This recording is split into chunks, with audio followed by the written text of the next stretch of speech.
Blindfolded, zip-tied, and terrified, Madeline was thrown onto the cold marble floor. "Boss, we messed up. We grabbed the heavy one, not the model," a gruff voice stammered. Footsteps approached. A deep, chilling voice echoed through the room. "No, gentlemen. She is exactly who I wanted." Rain lashed against the display windows of sugar and spice confections in downtown Chicago. Madeline Hayes wiped her flour-dusted hands on her apron, letting out a long, exhausted sigh. At 220 pounds, standing 5'4", Madeline was used to being the invisible workhorse. She was the one who baked the 3-tiered fondant masterpieces, while her glamorous size 2 stepsister Savannah Mercer was the one who attended the galas to eat them.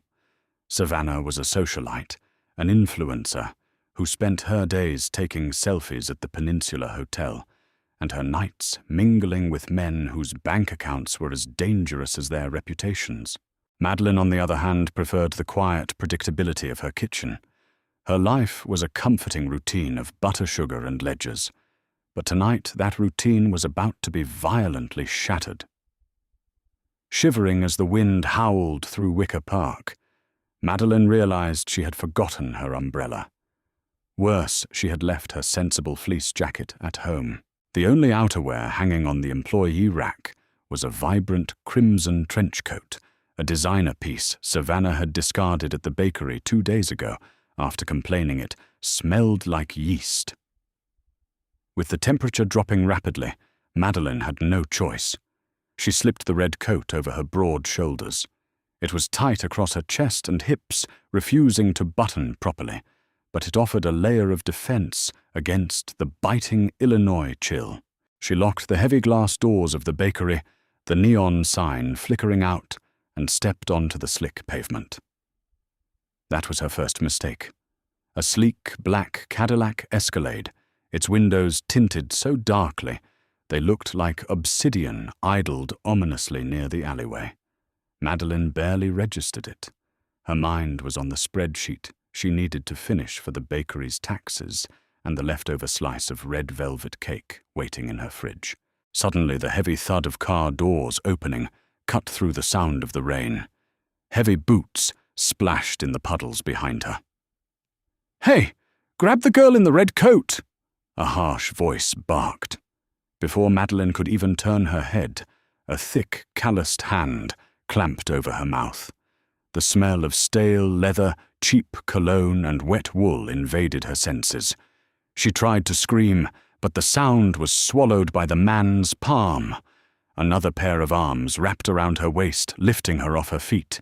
"Damn Vinnie, she's heavier than she looks in the photos." The man holding her legs grunted, struggling under her weight. "Just get her in the van. The boss said the red coat. Move!" Vinnie snapped back. Panic, cold and sharp, pierced Madeline's chest. She kicked wildly, her sensible non-slip work shoes connecting with a shin. Someone cursed loudly in Italian. She threw her weight to the side, a tactic she had read about in a self-defense article, once causing the man holding her legs to stumble and drop her knees onto the hard asphalt. Pain flared, but she didn't stop fighting. "Hold her still!" a third voice yelled from inside the vehicle. A rough canvas sack was shoved over her head, plunging her into suffocating darkness. Thick plastic zip ties bit into her wrists as they were wrenched behind her back. With one final coordinated heave, the men tossed her onto the floorboards of the SUV. The doors slammed shut, sealing her in with her captors. The engine roared and the tires squealed against the wet road. Tears streamed down Madeline's face beneath the scratchy fabric of the bag. Her heart hammered against her ribs like a trapped bird. "This is a mistake," she thought frantically. "They think I'm Savannah." Savannah was the one who owed money. Savannah was the one who dated men with questionable connections and mysterious wealth. In the front seat, the men were arguing in hushed, panicked tones. "I'm telling you, Rocco, this ain't the girl," the one named Vinnie hissed. "Did you feel the weight of her? Savannah Mercer is a runway model. She's 90 pounds soaking wet. The girl in the back is, well, she's a big girl." She was wearing the red coat, Vinny. Rocco argued, his voice tight with anxiety. The intel said 10 o'clock p.m., stepping out of the bakery wearing the red designer coat. We followed the instructions to the letter. Instructions or no instructions, when Mr. DeLuca pulls that hood off and sees a chubby baker instead of his collateral, he's going to put a bullet in both our heads. We grabbed the wrong sister. Madeline froze her breath, catching in her throat. Mr. DeLuca. Gabriel DeLuca. The name was whispered in Chicago's elite circles like a ghost story.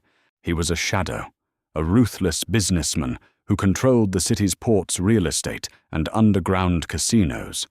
Savannah had bragged about meeting him at a charity gala, laughing about how she had managed to charm her way into his VIP circle. Savannah had also casually mentioned borrowing $500,000 from one of his associates for a business venture that had mysteriously evaporated. "We can't turn back now," Rocco muttered, tapping the steering wheel frantically. "We're already on the highway.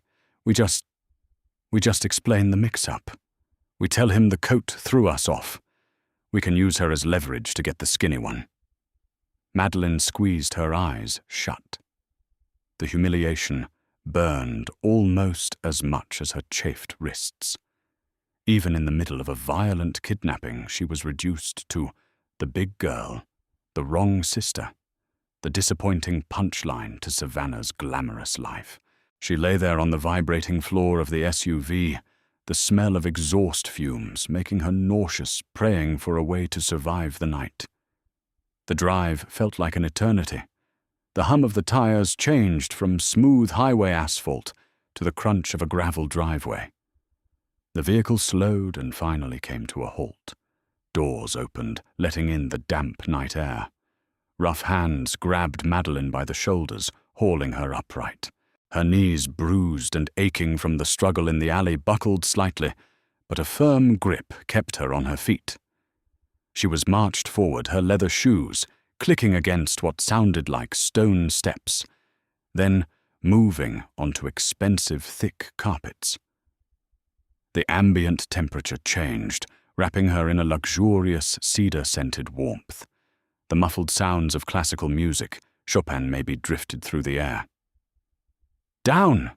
Rocco ordered, forcing her to her knees. The cold shock of marble seeped through her slacks. She heard the distinct, terrifying sound of heavy oak doors closing behind them, sealing her fate. "Mr. DeLuca!" Vinny's voice trembled. It lacked all the bravado it had possessed in the SUV. "We brought the package, but... Sir, there's been a complication." Footsteps, slow, deliberate, and echoing with power. The clicking of expensive leather shoes against the marble floor sent shivers down Madeline's spine. The man stopped just a few feet in front of her. She could hear the faint clinking of ice in a crystal glass. "A complication. Vincent." The voice was a dark velvet purr, rich and terrifyingly calm. "I despise complications. I gave you explicit instructions." "We know, boss." "We swear," Rocco chimed in, sounding desperate. We waited at the bakery. The target walked out at exactly 10 o'clock. She was wearing the red coat you described. We made the grab. But in the dark with the rain. "Remove the hood," Gabriel ordered softly. Rough hands yanked the canvas sack off Madeline's head. She gasped, the sudden brightness of the room blinding her for a moment. She blinked rapidly, her vision clearing, to reveal a sprawling, opulent study. Walls lined with first-edition books, a massive mahogany desk, and a roaring fireplace that cast flickering shadows across the room. And standing before her was Gabriel DeLuca. He was devastatingly handsome, but in a harsh, unforgiving way. Sharp jawline, dark hair combed back with meticulous care, and eyes the color of a stormy sea. He wore a tailored charcoal suit that commanded authority. He held a glass of amber liquid, looking down at her with an unreadable expression. Madeline felt deeply conscious of how she looked. Her hair, normally pinned up in a neat bun, was a frizzy, tangled mess from the sack. Her face was bare of makeup, flushed and tear-stained. The red trench coat gaped open, revealing her flour-stained apron and sensible black work clothes stretching across her thick thighs and wide hips. She had never felt so painfully out of place, so entirely inadequate, compared to the sleek, polished world of Savannah Mercer. "Boss?" Vinny stepped forward, swallowing hard. "We messed up. We grabbed the heavy one, not the model. This is the sister. The chubby one. We can fix this. We'll lock her in the basement, take the van back out, and track down Savannah tonight. We'll make it right." Madeline braced herself for his fury. She expected a backhand, a string of curses, or a gun drawn. She closed her eyes, preparing for the violent reality of being the wrong hostage. Instead, a low, rumbling sound vibrated through the room. It took Madeline a second to realize Gabriel DeLuca was laughing. It wasn't a warm laugh. It was a dark, amused chuckle that made the hair on her arms stand up. "Rocco." "Vincent," Gabriel said, taking a slow sip of his bourbon. He stepped closer, towering over Madeline. He crouched down, moving with the fluid grace of a predator until he was at eye level with her. He smelled of bergamot, expensive tobacco, and danger. "Yes, Mr. DeLuca," Rocco squeaked. Gabriel reached out his large, warm hand, lightly brushing a stray curl away from Madeline's tear-stained cheek. She flinched, but his touch was shockingly gentle.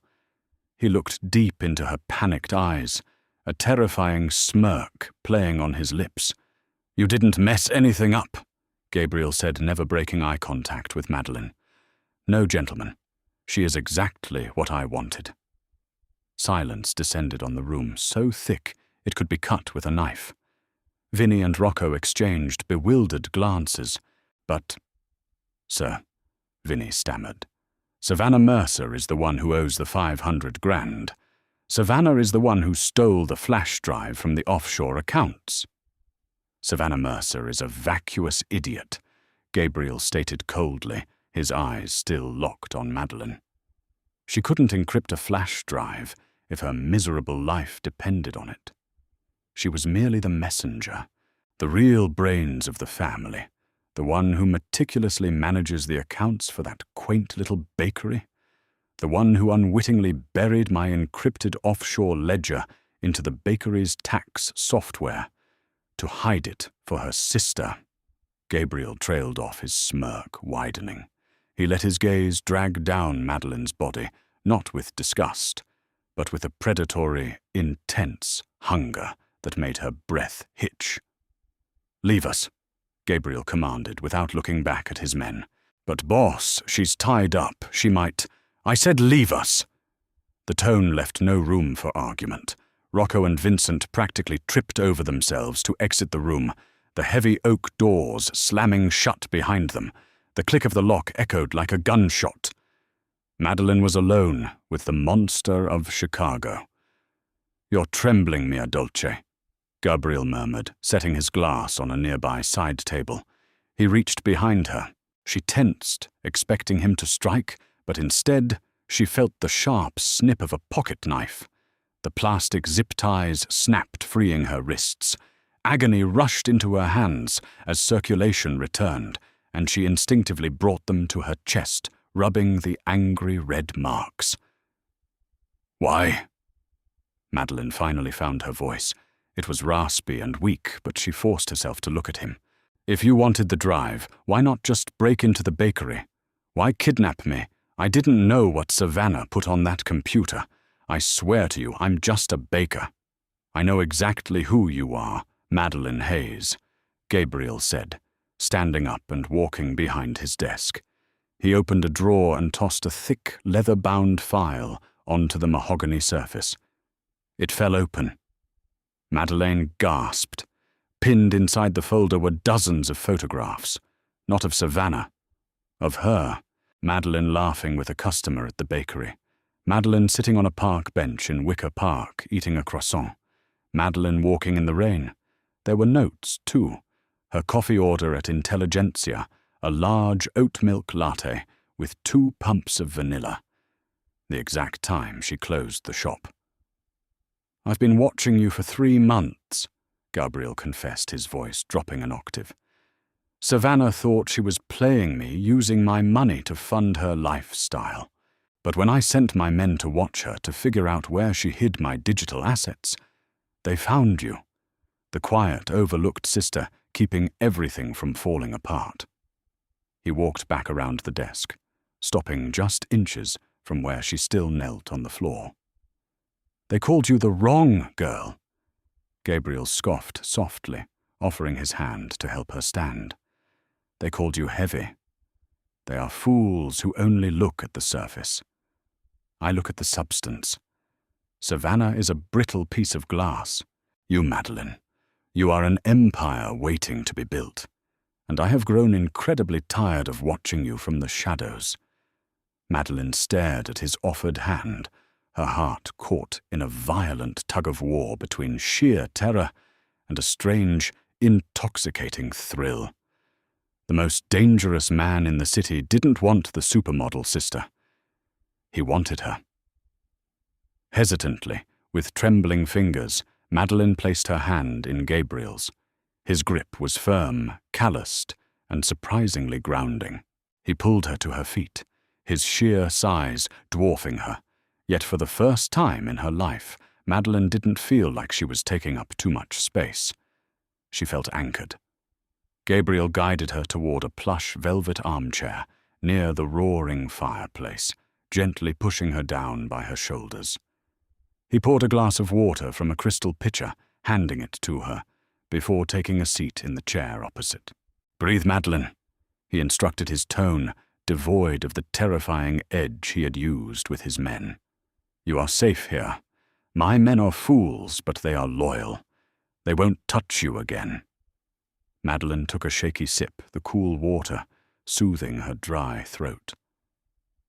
"I don't understand," she whispered, clutching the glass with both hands. "Savannah owes you money. You said she hid an encrypted ledger in my bakery's tax software. But why stalk me? Why not just demand the password?" Gabriel leaned forward, resting his elbows on his knees.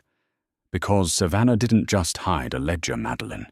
She tried to frame you for grand larceny against the Chicago syndicate." The glass almost slipped from Madeline's fingers. "What? 2 weeks ago, $3 million vanished from a Delaware shell corporation registered under Carmichael and Sons Wealth Management, a front for my organization." Gabriel explained, his stormy eyes hardening. "My cybersecurity team traced the digital footprint. The IP address pinged directly to the back-office computer at Sugar and Spice Confections. The user login was registered to Madeline Hayes." Madeline's blood ran cold. The late nights Savannah had spent at the bakery, keeping her company while she frosted cakes, suddenly made horrific sense. Savannah hadn't been scrolling through social media. She had been using Madeline's credentials to siphon mafia funds. "She set you up to take the fall," Gabriel continued, his voice dropping to a dangerous growl. "She transferred the money to an offshore account with Banque Pictet and CIA in Geneva. She thought I would send my men to silence the baker, leaving her free to flee to Europe with my money.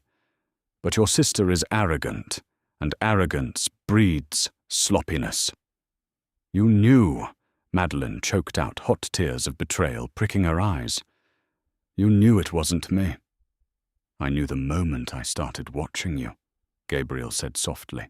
"I saw a woman who worked 14-hour shifts, who stressed over the cost of vanilla bean extract, who gave her leftover pastries to the homeless man on Milwaukee Avenue.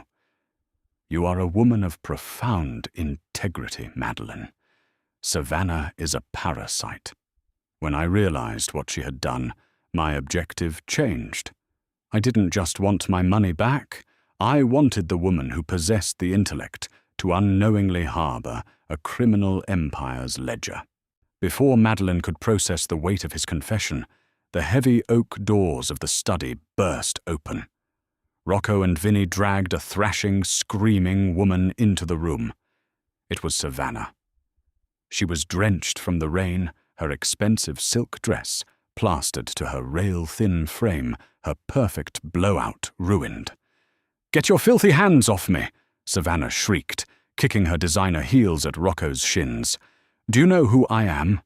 I am a personal friend of Mr. DeLuca." Gabriel stood up, towering over the room. The silence that followed was immediate and suffocating. Savannah looked up, her panicked eyes landing on Gabriel, then darting to Madeline, sitting comfortably by the fire. Confusion, followed by pure venom, contorted her beautiful face. "Maddie, what the hell are you doing here?" Savannah spat, trying to wrench her arms free. "Gabriel, darling, there's been a mistake. This fat cow is my stepsister. She's nobody, you don't want her." Gabriel didn't yell. He didn't pull a weapon.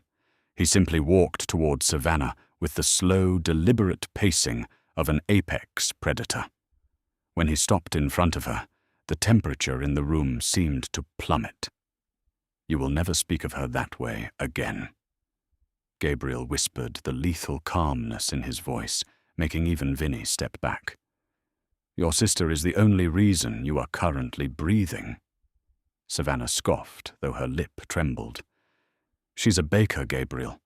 She's useless. I'm the one who can get you what you want. I have the money. We can make a deal. The money is already gone, Savannah." Madeline spoke up. Her own voice surprised her. It was steady, stripped of the usual meekness she carried around her sister. Savannah whipped her head around. "Shut up, Maddie. You don't know anything." "Actually, I do." Madeline stood up, smoothing down her wrinkled slacks. She looked at Gabriel. "The tax software. I use a double authentication encryption for my payroll. If Savannah hid your ledger inside my files, she triggered the firewall. The moment she tried to route the bank Pictet transfer through my server, my system flagged it as an anomaly." Gabriel raised an eyebrow, a flicker of genuine admiration crossing his features. "Go on." "I thought it was a malware virus." Madeline admitted a small, confident smile touching her lips.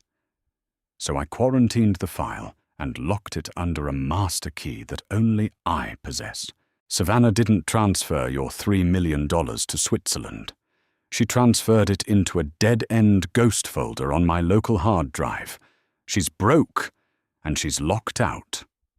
Savannah's face drained of all color. No, that's impossible. The screen said the transfer was complete. It was a spoof screen, Savannah," Madeline said coldly. "I'm a fat baker, yes. But I also have a master's degree in accounting."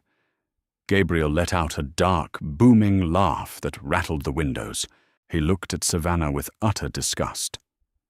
"Take her to the holding cells," he ordered his men. "Let her think about how a useless baker just outsmarted her." "No, Gabriel, Matty, please," Savannah screamed, as Rocco and Vinny hauled her out of the room, her cries echoing down the marble hallway until the heavy doors slammed shut. The silence in the study was palpable. Madeline stood by the fire, her heart hammering suddenly, hyper-aware of the massive shift in her reality. She had just condemned her own sister to a mafia holding cell. Yet looking into the flames, she felt an overwhelming sense of liberation. "You never cease to amaze me, Mea Regina," Gabriel said softly, stepping up behind her. The heat radiating from his chest warmed her back. "My queen," Madeline translated quietly, looking over her shoulder. "You're delusional if you think I belong in this world, Gabriel. I bake cupcakes. I'm soft. I'm heavy." Gabriel reached out his large hands, resting on her wide hips. He didn't squeeze or pinch. He held her with a reverence that made Madeline's breath catch. He turned her around so she was facing him. "Softness is a luxury in my world, Madeline," Gabriel murmured, his eyes dropping to her lips. "I am surrounded by sharp edges, by brittle, hollow people like your sister. I don't want bones. I don't want a woman who starves herself to fit into a society I intend to burn down." He stepped closer, closing the distance between them. His hands slid up her waist, tracing the deep curve of her silhouette. "I want a woman who takes up space," he declared, his voice thick with desire. "A woman who isn't afraid of her own appetite. You are brilliant. You are ruthless when you need to be. And you are breathtakingly beautiful." For the first time in 26 years, Madeline believed it. The ensuing months were a whirlwind that completely rewrote the hierarchy of the Chicago underworld. Madeline decrypted the files, seamlessly returning Gabriel's $3 million. But she didn't stop there. Using her meticulous accounting skills, she audited Gabriel's legitimate fronts, legally laundering his assets through a new, sprawling culinary empire. Sugar and Spice Confections was closed down. In its place, under the glowing lights of the magnificent Mile, arose the Velvet Crumb, a massive 3-story bakery restaurant and speakeasy. Madeline was the CEO, running the legitimate front of the DeLuca family with an iron fist and a perfectly piped buttercream.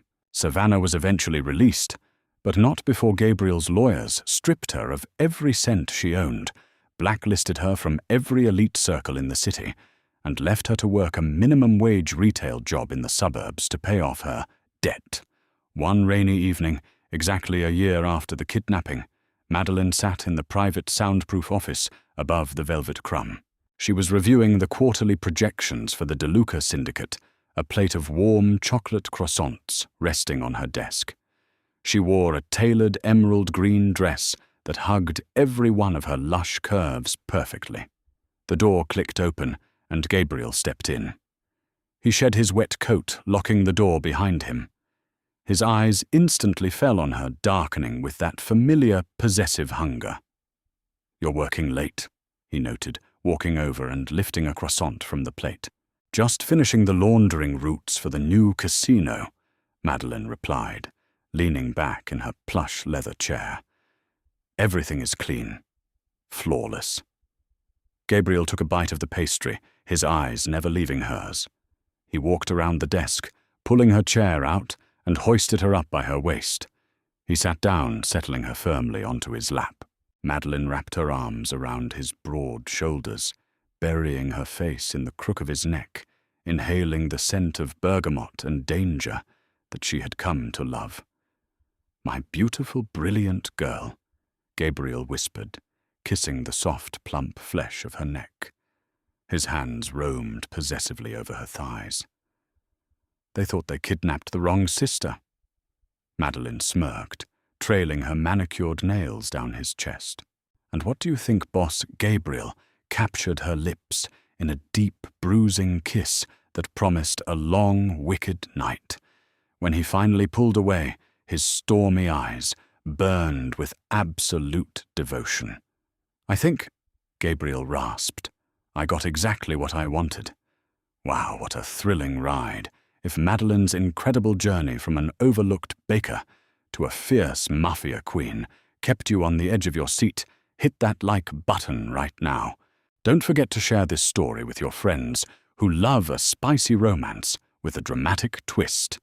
Subscribe to the channel and ring the bell so you never miss out on our daily stories. Drop a comment below. What would you do if you were Madeline?